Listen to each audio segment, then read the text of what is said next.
Argentine superstar Lionel মেসিকে তখন Neymar সম্পর্কে জিজ্ঞেস করা হয়, তিনি বলেন, কোনো সন্দেহ ছাড়াই নেইমার জুনিয়র বিশ্বসেরা এবং আমি তাকে মন থেকে খুব পছন্দ করি। এবং আর্জেন্টাইন মিডফিল্ডার রদ্রিগো ডিপল বলেছেন, যারা নেইমার জুনিয়রকে ভালোবাসে না তারা ফুটবলই বোঝে না। ফ্রান্সের বিশ্বকাপ জয়ী কিলিয়ান এমবাপ্পে বলেছেন, নেইমার শুধু ফুটবলের রাজা নয়, মহারাজাও বটে।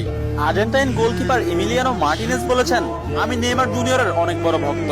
আর্জেন্টাইন বিশ্বকাপ জয়ী তারকা ডিয়েগো ম্যারাডোনা বলেছেন, আগামী 10 বছরে 10 জন মেসি আসবে, কিন্তু আগামী 10,000 বছরেও একজন নেইমার আসবে না। পোল্যান্ড ও বার্সেলোনা স্ট্রাইকার রবার্ট লেভানডস্কি বলেছেন, নেইমারের মতো ফুটবলার জন্ম নিতে হলে আপনাকে 100 বছর অপেক্ষা করতে হবে। তাছাড়া ইংল্যান্ডের প্রিন্স ডেভিড বেকহাম বলেছেন, আজ পর্যন্ত এমন কোন ফুটবলার আমি দেখিনি যার ভেতর নেইমারের মতো ফুটবল আইকিউ আছে, এবং ফুটবলের ক্ষেত্রে কেউই নেইমারের লেভেলের নয়, সে দুর্দান্ত। এবং আর্জেন্টাইন বিশ্বকাপ জয়ী তারকা অ্যানহেল ডি মারিয়া বলেছেন, নেইমারের সাথে যে কোনো প্লেয়ারের তুলনা করা অপরাধ।